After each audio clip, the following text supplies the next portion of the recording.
महाभारत के युद्ध के बाद भगवान श्री कृष्ण और अर्जुन द्वारका लौट रहे थे, पर इस बार रथ को भगवान ने नहीं, अर्जुन ने स्वयं चलाया। द्वारका पहुंचते पहुंचते अर्जुन अत्यंत थक चुके थे। अर्जुन अतिथि गृह में चले गए और गहरी निद्रा में लीन हो गए। शाम का समय हुआ, रसोई में सुगंधित व्यंजन परोसे जा चुके थे। रुक्मिणी जी ने प्रेम पूर्वक भगवान को भोजन परोसना प्रारंभ किया और कहा, प्रभु भोजन आरंभ कीजिए। भगवान श्री कृष्ण बोले, रुक्मिणी, हमारे घर में अतिथि आए हुए हैं, हम अतिथि के बिना अन्न का एक कौर भी ग्रहण नहीं कर सकते।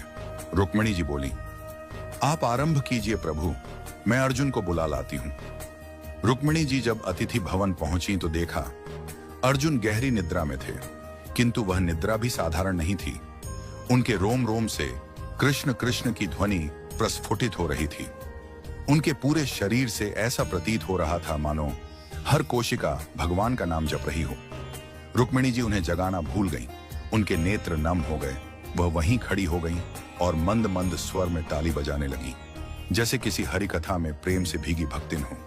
उधर भगवान श्री कृष्ण ने नारद जी से कहा, नारद देखो तो सही, भोग ठंडा हो रहा है, कोई अर्जुन को बुलाकर लाए भी या नहीं।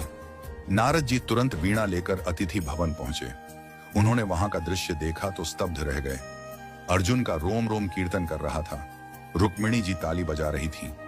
नारद जी को दिव्य प्रेम का साक्षात्कार हुआ। वे भी अर्जुन को जगाना भूल गए और वहीं बैठकर अपनी वीणा पर गोविंद गोविंद का मधुर कीर्तन करने लगे। अब उधर सत्यभामा जी ने प्रभु से कहा, प्रभु भोग ठंडा हो रहा है, आप तो भोजन प्रारंभ करिए।